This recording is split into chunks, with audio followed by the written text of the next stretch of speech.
Bismillahirrahmanirrahim. Dear students, today we will discuss the estimation and confidence interval. Statistical inference की दो major branch हैं, estimation and testing of hypothesis. आज हम estimation के बारे में डिस्कस करेंगे. These are the learning objectives of today's lecture. We will discuss what is a point estimate. We will define the level of confidence. We will compute a confidence interval for the population mean when the population standard deviation is known. We will compute a confidence interval for population mean when the population standard deviation is unknown. What is sampling and what is estimate? Sampling के बारे में हम पहले भी discuss कर चुके हैं. Sampling क्या है और सैम्पलिंग क्यों की जाती है, इसकी मेजर 5 रीजंस हैं. To conduct the entire population is too time consuming. पूरी पॉपुलेशन को स्टडी करना टाइम कंज्यूमिंग है. हम टाइम को बचाने के लिए सैम्पलिंग करते हैं. पूरी पॉपुलेशन को स्टडी करना it is too expensive. Cost को मिनिमाइज करने के लिए सैम्पलिंग करते हैं. Sample results are usually adequate. Sample results भी आमतौर पर ठीक ही होते हैं, तो हमें पॉपुलेशन को स्टडी करने की क्या ज़रूरत है. Certain tests are destructive. कुछ टेस्ट ऐसे होते हैं कि जब हम किसी आइटम को स्टडी करें तो वो आइटम डिस्ट्रॉय हो जाती है. जैसा कि शुगर को चेक करने के लिए हम शुगर स्ट्रिप्स को यूज़ करते हैं. Checking all the items is physically impossible. और बाज़ का ऐसे होता है कि पूरी पॉपुलेशन को अगर हम स्टडी करना चाहें तो वो वैसे ही फिजिकली इम्पॉसिबल होता है. ये चंद रीजंस हैं कि हम सैम्पलिंग क्यों करते हैं. Now what is the point estimate and what is the confidence interval estimate. Estimation, जैसा कि मैंने बात की कि हमारी स्टैटिस्टिकल इन्फ्रेंस की दो जो मेजर ब्रांचेस हैं वो एस्टिमेशन और टेस्टिंग ऑफ हाइपोथेसिस हैं. एस्टिमेशन में फिर दो हैं, पॉइंट एस्टिमेट और confidence interval estimate. Point estimate क्या है? It is a single value derived from a sample and used to estimate a population value. हम सैंपल से एक वैल्यू, सिंगल वैल्यू कंप्यूट करते हैं और उसको पॉपुलेशन के लिए यूज करते हैं as an estimate. For example, हम पॉपुलेशन मीन को कैलकुलेट करना चाहते हैं, लेकिन पूरी पॉपुलेशन को स्टडी करना मुश्किल है. हमने क्या किया, एक सैंपल लिया और उस सैंपल से मीन कैलकुलेट कर लिया. तो वो जो मीन है, सिंगल वैल्यू है, वो एक पॉइंट एस्टिमेट है पॉपुलेशन मीन का. यानी कि sample mean it is a point estimate of the population mean. तो हम एक सिंगल वैल्यू जब कंप्यूट करते हैं सैंपल से और यूज करते हैं पॉपुलेशन के लिए as an estimate, it is called a point estimate. And what is confidence interval estimate? It is a range of values constructed from sample data. बस जैसे पॉइंट एस्टिमेट सैंपल से calculate होता है, वैसे ही कॉन्फिडेंस इंटरवल जो होता है वो भी सैंपल से ही कैलकुलेट होता है, लेकिन उसमें हम रेंज ऑफ वैल्यूज लेते हैं. हम एक वैल्यू नहीं लेते, सिंगल वैल्यू नहीं लेते, बल्कि रेंज ऑफ वैल्यूज लेते हैं, so that the population parameter is likely to occur. We calculate the range of values from sample data so that the population parameter is likely to occur within that range. हम क्या expect क्या करते हैं कि हमारा जो हम confidence interval estimate करेंगे, जो हम कंप्यूट करेंगे, जो एक रेंज ऑफ वैल्यूज हम लेंगे, जो हम population parameter is likely to occur within that range at a specified probability. हमें एक स्पेसिफाइड प्रोबेबिलिटी, एक एक्सपेक्टेशन होती है कि हमारा जो पॉपुलेशन पैरामीटर है वो उस रेंज के अंदर लाई करेगा. जैसा कि पॉइंट एस्टिमेट है, हम सिंगल वैल्यू डिटरमिन करते हैं और ऑब्जेक्टिव क्या होता है. फॉर एग्जांपल, हमने सैंपल मीन कैलकुलेट किया तो हम उसको पॉपुलेशन मीन के लिए एज एन एस्टिमेट यूज कर लेंगे. अब ऐसे ही हम सैंपल से एक कॉन्फिडेंस इंटरवल जो है उसको एस्टिमेट करेंगे, कंप्यूट करेंगे, एक रेंज ऑफ वैल्यूज डिटरमिन करेंगे,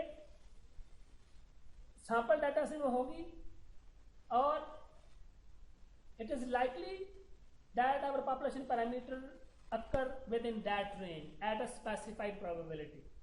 The specified probability is called the level of confidence.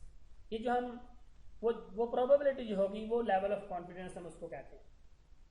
तो दोबारा इसको अगर देखें कि confidence interval estimate is a range of values constructed from sample data so that the population parameter is likely to occur within that range at a specified probability, and that specified probability is called the level of confidence।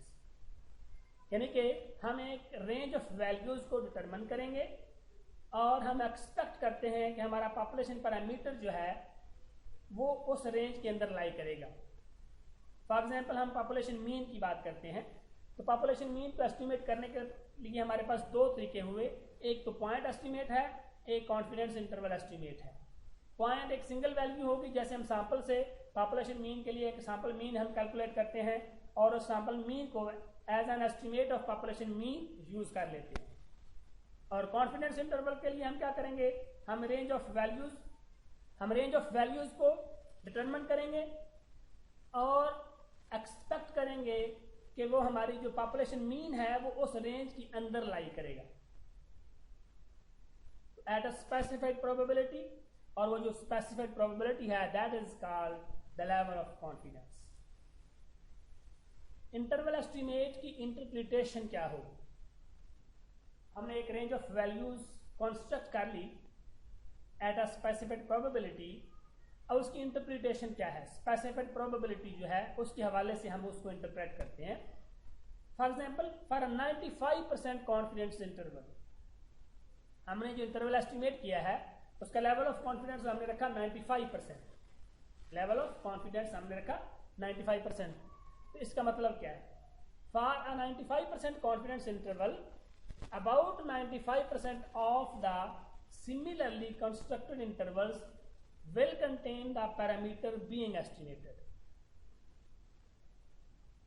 हमने जितने भी interval estimate किए, for example हमने 100 interval estimate कर लिए, उनमें से 95% जो एस्टिमेट्स होंगे, जो इंटरवल्स होंगे, हमारा पॉपुलेशन मीन उनके अंदर लाई करेगा। ये इसकी है interpretation. Also 95% of the sample means for a specified sample size will lie within 1.96 standard deviations of the hypothesized population mean।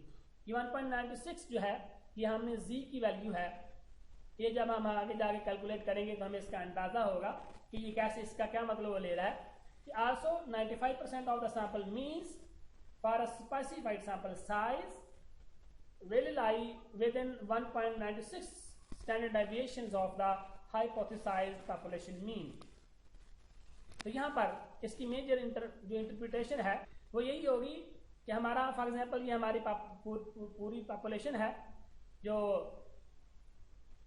Standard normal distribution के लिए है, तो इसमें अगर हम 1.96 को ले लें एज ए जी वैल्यू, जी, तो यहाँ पे mu minus 1.96 sigma over N under root, ये वाली वैल्यू होगी, और ये वाली वैल्यू होगी mu plus 1.96 sigma over N under root. यानी कि also 95% of the sample means for a specified sample size will lie within 1.96 standard deviations of the hypothesized population mean. तो ये वाली जो रेंज है ये 95% है। तो टोटल जितने भी हम एस्टिमेट्स करेंगे उनमें से जो 95% होंगे वो उनके अंदर हमारा पॉपुलेशन मीन लाई करेगा। यानी कि अगर हमने 100 सैंपल एस्टिमेट्स किए, सैंपल मीन्स कैलकुलेट किए, तो उनमें से जो 95% होंगे वो इस रेंज के अंदर आएंगे, 5% जो होंगे वो इससे लेफ्ट पे और इस पॉइंट से राइट पर होंगे। तो ये इसकी ये इंटरप्रिटेशन है। दोबारा गौर करें, 95% कॉन्फिडेंस इंटरवल का मतलब ये है कि अगर हम 100 इंटरवल एस्टिमेट्स कैलकुलेट कर लें तो उनमें से 95% होंगे जिनके अंदर हमारा पॉपुलेशन पैरामीटर लाई करेगा, बाकी 5% में लाई नहीं करेगा। दूसरी तरफ देखें तो अगर हमने 100 सैंपल मीन्स कैलकुलेट किए, उनमें से जो 95% होंगे वो इस रेंज के अंदर आएंगे, बाकी 5% इससे बाहर निकल जाएंगे। How to obtain Z value for a given confidence level. Z value table से फाइंड करना हमने पिछले चैप्टर में सीखा था, उसी को दोबारा रिवाइज करते हैं जो कॉन्फिडेंस इंटरवल के लिए हम यूज करते हैं। तो कॉन्फिडेंस लेवल जो भी दिया हुआ हो, फॉर एग्जाम्पल हम 95% कॉन्फिडेंस लेवल की बात करें, it refers to the middle 95% of the observations. Therefore, the remaining 5% are equally divided between the two tails. अगर हम 95% कॉन्फिडेंस इंटरवल की बात करें तो 95% जो लेवल ऑफ कॉन्फिडेंस है उसकी प्रोबेबिलिटी 0.95 है, उसको हम 2 पे डिवाइड करके ये दोनों साइडों पे चली जाएगी।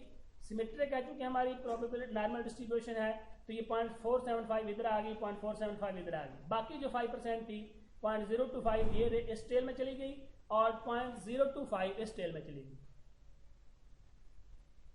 अब यहां पर ये वाला जो 0.475 है, इस वैल्यू को हम टेबल में ढूंढें तो हमें पता चलेगा जी की वैल्यू क्या है। हमने टेबल जो है स्टैंडर्ड नॉर्मल डिस्ट्रीब्यूशन का टेबल देखा तो ये 0.475 की वैल्यू ये वाली पड़ी है, तो इसके अगेंस्ट अगर लेफ्ट पे जाए 1.9 आ गया, ऊपर जाए तो 0.06 आ गया, तो ये 1.96 वैल्यू आ गई जी की। अब हम जी की वैल्यू 1.96 को यूज करेंगे कॉन्फिडेंस इंटरवल को कंप्यूट करने में। कॉन्फिडेंस इंटरवल को कंप्यूट करने का ये फार्मूला क्या है? 2 फार्मूले हैं इसके। Point estimate and confidence intervals for a mean when sigma is known. जब हमारी पॉपुलेशन स्टैंडर्ड डेविएशन नोन हो तो हमारा फार्मूला क्या होगा? वो होगा x bar plus minus Z into sigma over under root of n। तो ये x बार में माइनस करेंगे पहले हम अगली वैल्यू, फिर इसको हम प्लस करेंगे। x बार सैंपल मीन है, z value for a particle confidence in level, ये हमारा एक z की वैल्यू हम कैलकुलेट करते हैं किसी भी कॉन्फिडेंस लेवल के लिए जो अभी हमने टेबल से देखी। Sigma is the population standard deviation, n is the number of observations in the sample.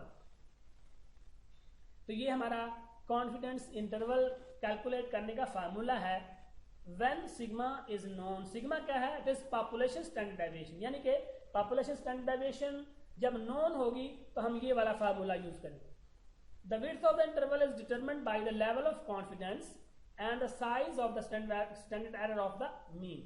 The standard error is affected by 2 values, standard deviation and the number of observation in the sample. तो अगर हम इस sample को थोड़ा सा इस पे deeply इसको जरा चेक करें तो ये जो इंटरवल की जो विड्थ है, ये वाली 3 वैल्यूज जो हैं इनकी वजह से चेंज होती है। लेवल ऑफ कॉन्फिडेंस की वजह से जी आएगा and the size of standard deviation, standard error of the mean, ये जो sigma over n under root है इसको हम standard error of the mean भी कहते हैं। तो यानी कि पॉपुलेशन स्टैंडर्ड डेविएशन और सैंपल साइज, ये जो 3 चीजें हैं, z जो कॉन्फिडेंस लेवल की वजह से आएगी, अगर z बड़ा होगा तो हमारा इंटरवल भी बड़ा हो जाएगा, z छोटा होगा तो इंटरवल ही छोटा हो जाएगा। इसी तरीके सिग्मा बड़ा होगा तो हमारा इंटरवल बड़ा होगा और सिग्मा अगर छोटा होगा तो इंटरवल छोटा होगा। और n जो है इसकी वैल्यू अगर बड़ी होगी तो हमारा इंटरवल उसकी विड्थ कम हो जाएगी, जबकि n की वैल्यू जब छोटी होगी तो हमारे इंटरवल की वैल्यू बढ़ जाएगी। क्योंकि ये नीचे आ रहा है, डिवीजन में है, इसलिए इसको अपोजिट अफेक्ट करेगा। जो ऊपर वाली दोनों चीजें हैं, जी और सिग्मा, ये डायरेक्टली अफेक्ट करेंगी और जो n है वो इनडायरेक्टली अफेक्ट करेगा। हम एक एग्जांपल लेकर देखते हैं, इसमें हम कॉन्फिडेंस इंटरवल का कैलकुलेट करेंगे, एस्टिमेट करेंगे। The American Management Association wishes to have information on the mean income of middle managers in the retail industry. A random sample of 256 managers reveals a sample mean of $45,420. The standard deviation of this population is $2,050. The association would like answers to the following questions. What is the population mean? अब simple सी बात है, population mean क्या है? In this case we do not know. We do know the sample mean. It is $45,420.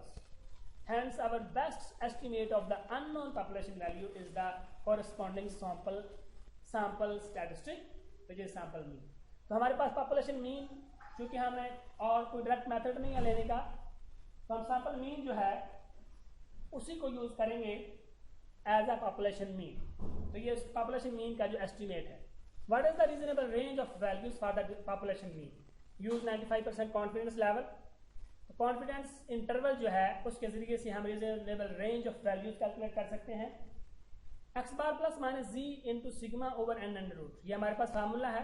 X बार की value put की 45420 plus minus जी की value 1.96 है, वो जो अभी हमने टेबल से फाइंड की है 95% कॉन्फिडेंस लेवल के लिए, और 2050 हमारा स्टैंडर्ड डेविएशन की value divided by under root of 256, हमने इसको कैलकुलेट किया, कंप्यूट किया, तो 45420 प्लस माइनस 251, ये जो 251 है it is called margin of error, it is called margin of error.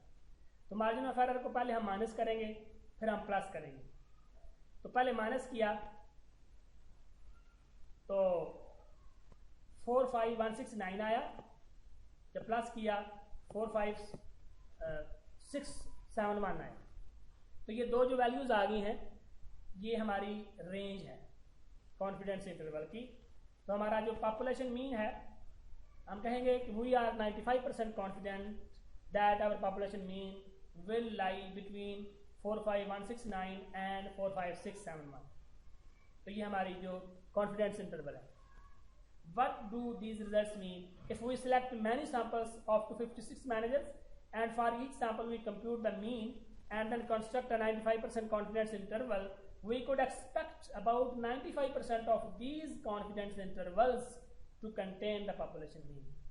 अगर हम 256 साइज के काफ़ी सारे सैंपल्स ड्रा करें, फिर हर सैंपल से सैंपल मीन कैलकुलेट करें, एक्स बार कैलकुलेट करें, फिर एक्स बार के उस एक्स बार को यूज करते हुए हम कॉन्फिडेंस इंटरवल को कंप्यूट करें, कैलकुलेट करें, तो इन 100 में से जितने भी हमने किए होंगे, डेवलप किए होंगे कॉन्फिडेंस इंटरवल्स, उनमें से 95% ऐसे होंगे जिनके अंदर हमारा पॉपुलेशन मीन लाई करेगा।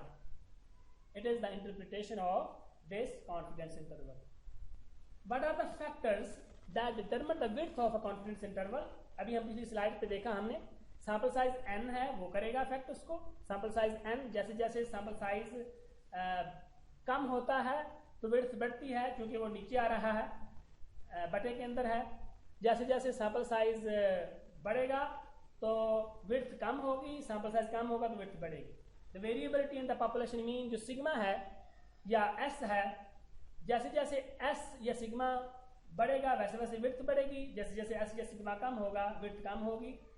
The desired level of confidence, level of confidence हमारा 95% है, तो उसके लिए जो जी की वैल्यू है वो जैसे 1.96 थी, तो अगर हमारी कॉन्फिडेंस इंटरवल जो है, अगर हम कॉन्फिडेंस लेवल बढ़ा देते हैं 95% से 99 कर देंगे, तो वैसे ही उसी तरीके से हमारी जी की वैल्यू 1.96 से बढ़ जाएगी। तो इसका मतलब है कि लेवल ऑफ कॉन्फिडेंस बढ़ेगा तो जी की वैल्यू बढ़ेगी, जब जी की वैल्यू बढ़ेगी तो इंटरवल की जो विड्थ होगी वो भी बढ़ेगी। Population standard deviation sigma is unknown. अब जब हमारे पास पॉपुलेशन स्टैंडर्ड डेविएशन अननोन हो तब हम कॉन्फिडेंस इंटरवल कैसे एस्टिमेट करेंगे? उस वक्त हम टी डिस्ट्रीब्यूशन यूज करते हैं। टी डिस्ट्रीब्यूशन क्या है? T distribution, it is like the Z distribution, a continuous distribution। ये continuous distribution है। It is bell shaped and symmetric, जैसा कि Z है bell shaped भी है और bell shaped भी है और symmetric भी है। There is not one T distribution but rather a family of T distributions। बिल्कुल जैसे हमारी normal distribution थी वैसे ही it is also a family of distributions। All T distributions have a mean of Z, but the standard deviations differ according to the sample size। इसका जो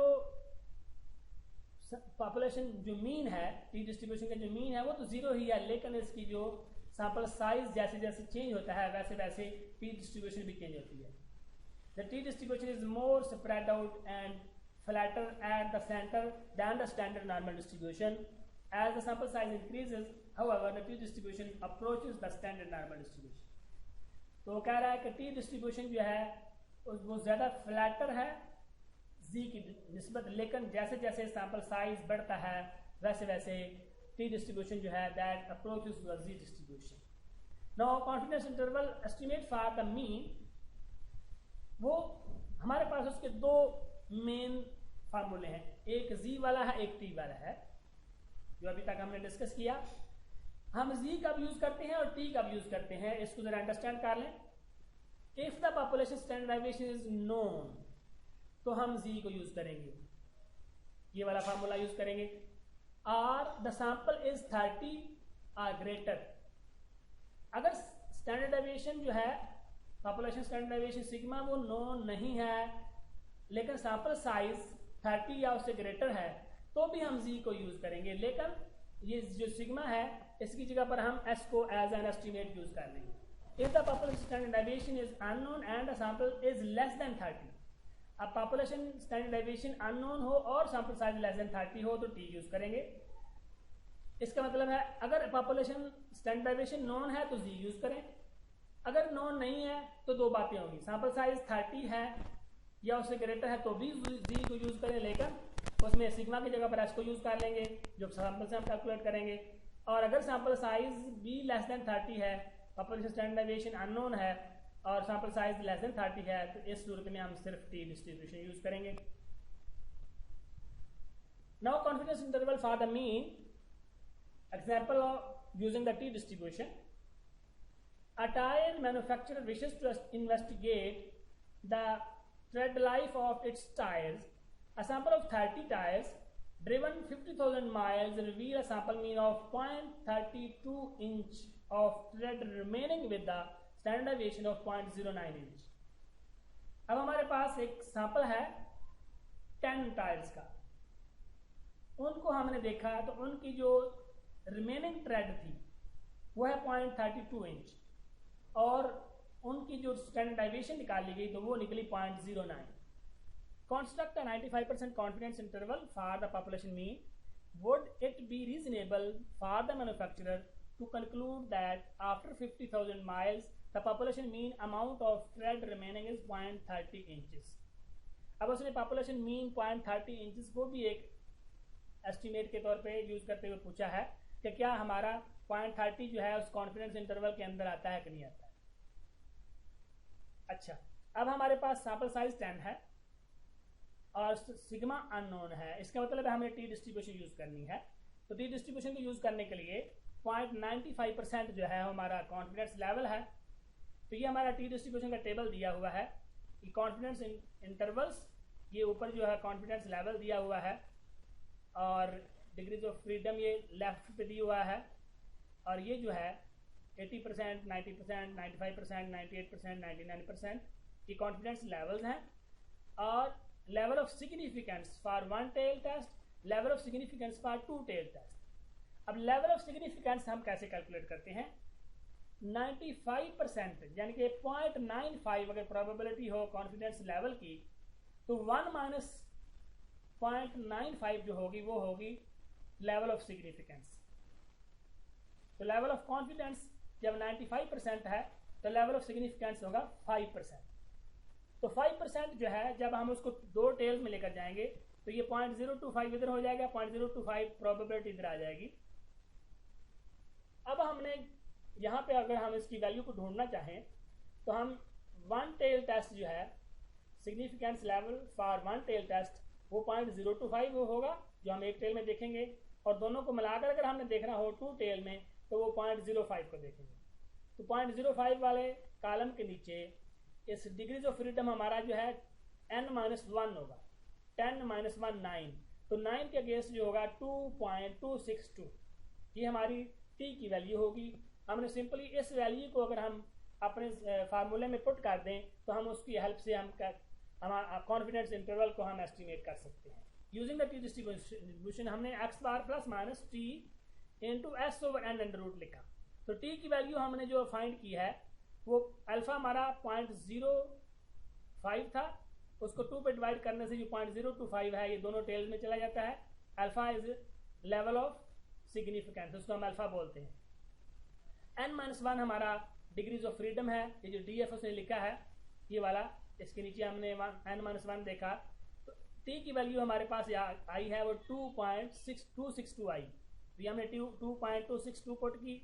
x बार हमारा 0.32 है, plus minus 2.262 0.09 over under root of 10। इसको put करके हमने calculate किया तो 0.32 plus minus 0.064 ये हमारा मार्जिन ऑफ एरर आया।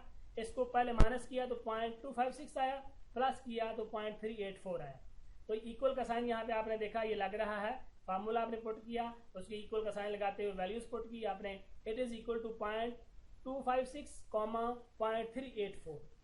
तो हमारा उसका जो क्वेश्चन था, would it be reasonable for the manufacturer to conclude that after 50,000 miles the population mean amount of tread remaining is 0.30 inch. तो हम देखेंगे इस इंटरवल के दरमियान 0.13 इंच आता है कि नहीं आता।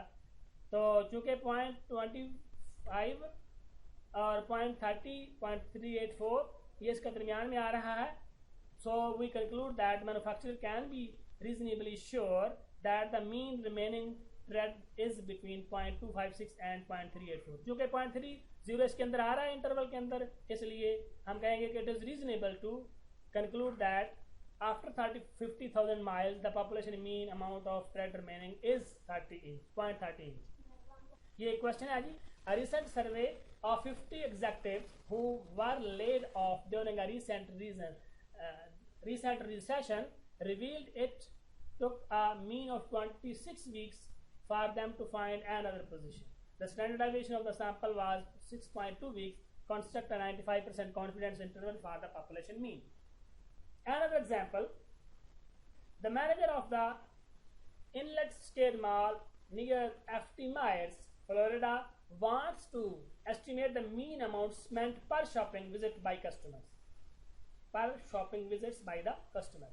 A sample of 20 customers reveals the following amounts spent: $48.16, $42.226 and so on। ये 20 वैल्यूज हैं। Wants to estimate the mean amount spent per shopping visit by customer।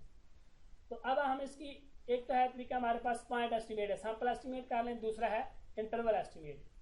तो जब हम पॉइंट एस्टिमेट करेंगे तो सिंपली इसका मीन निकाल लेंगे, तो हम कहेंगे जी अप्रोक्सीमेटली ये उसका एस्टिमेट होगा जो पॉपुलेशन मीन का। और जब हम इसका इंटरवल निकालेंगे तो हम कहेंगे जी इस इंटरवल के दरमियान हमारा पॉपुलेशन मीन जो लाई करेगा। तो पहले इसका हमने सैंपल मीन कैलकुलेट करना होगा और स्टैंडर्ड डेविएशन भी कैलकुलेट करनी होगी, क्योंकि हम इसमें हमारी 20 वैल्यूज हैं, सिग्मा भी अननोन है, तो हम टी डिस्ट्रीब्यूशन को यूज करेंगे। तो X bar plus minus T alpha by 2 n minus 1 into S over under root of n, ये वाला फार्मूला यूज करेंगे। और उसमें एक्स बार को कैलकुलेट किया हमने इन वैल्यूज को यूज करते हुए 49.35 आया। हमने स्टैंडर्ड डेविएशन एस कैलकुलेट की, वो 9.01 आया। और हमारा 20 ऑब्जर्वेशन हैं उसका अंडर रूट नीचे लिया। और टी की वैल्यू हमने कैलकुलेट की n माइनस 1 19 के लिए, वो आई 2.093। जो हमारा n minus 1 degrees of freedom है वो 19 होगा। टेबल से वैल्यू देखी 19 के लिए, हमने टेबल से वैल्यू देखी वो 2.093 आ गया। टेबल से हम वैल्यू देखते हैं 19 के लिए हमारे पास 95% कॉन्फिडेंस लेवल है। तो 95% कॉन्फिडेंस लेवल के नीचे ही अगर हम यहाँ देखें, ये हमारे पास टी डिस्ट्रीब्यूशन का टेबल है, इसके नीचे 95% कॉन्फिडेंस के नीचे हमने देखा तो वन टेल में 0.025 आएगा जो लेवल ऑफ सिग्निफिकेंस है, 2 टेल में 0.05 है। अब हमने ये वैल्यूज देखनी है 19 एस्टिमेट हमारे जो 19 के लिए, ये 19 के लिए हमने देखा तो 19 के लिए हमारा आ गया जी 2.093। हमने 2.093 वैल्यू पुट करके इसको सॉल्व किया तो 4.22 मार्जिन ऑफ एरर आया। माइनस किया फर्स्ट टाइम 45.13 आया, प्लस किया तो 53.57 आया। तो कंक्लूजन क्या हुआ? It is reasonable that the population mean could be $50। हमारा जो एक्स बार हमारा आ रहा है 49.35, एक्स बार की वैल्यू 49.35 है, ये हमारा पॉइंट एस्टिमेट है। और हम यहाँ भी देख रहे हैं कि 45 से लेकर 57 के दरमियान ये लाई कर रहा है। तो ये हमारा रीजनेबल होगा कि हमारी जो पॉपुलेशन मीन है वो 50 है। अगर हम इसके अलावा कोई 60 की वैल्यू लेना चाहें, 60 की वैल्यू ऐसे रीजनेबल नहीं होगी, क्योंकि अगर हम इंटरवल एस्टिमेट की बात करें तो 45.13 से लेकर 53.57 तक कोई भी वैल्यू जो हमारी पॉपुलेशन मीन की जो होगी वो उसको हम कहेंगे रीजनेबल है। इससे बाहर वाली वैल्यू 53.57 से ऊपर वाली वैल्यूज और 45.13 से नीचे वाली वैल्यूज जो होंगी वो रीजनेबल नहीं होगी कि वो पॉपुलेशन मीन है। तो आज का हमारा यही लेक्चर था। हमने इंटरवल एस्टिमेट जो है कॉन्फिडेंट पॉइंट एस्टिमेट और इंटरवल एस्टिमेट की बात की। तो पॉइंट एस्टिमेट सिंगल वैल्यू है और interval estimate is the range of values. तो हमने वो दो तरीके हमारे पास, एक जी वाला थे एक टी वाला था, हमने उसको यूज करते हुए कैलकुलेट किया। जब हमारे पास सिग्मा नोन होता है तो हम जी यूज करते हैं, जब सिग्मा अननोन होता है तो हम सैंपल साइज को चेक करते हैं। अगर सैंपल साइज 30 या उससे बड़ा हो तो सेंट्रल लिमिट थ्योरम जैसे सजेस्ट करता है कि हमारी डिस्ट्रीब्यूशन अप्रॉक्सीमेटली नॉर्मल होगी। तो जब सैंपल साइज सिग्मा अननोन होगा और सैंपल साइज 30 या उससे बड़ा होगा तो भी हम जी को ही यूज करेंगे, लेकिन सिग्मा की जगह पर हम एस को यूज कर लेंगे एज एन एस्टिमेट। और अगर हमारा सैंपल साइज भी 30 से लेस है, सिग्मा भी अननोन है, तो फिर हम टी डिस्ट्रीब्यूशन यूज करेंगे। Thank you very much. Allah Hafiz.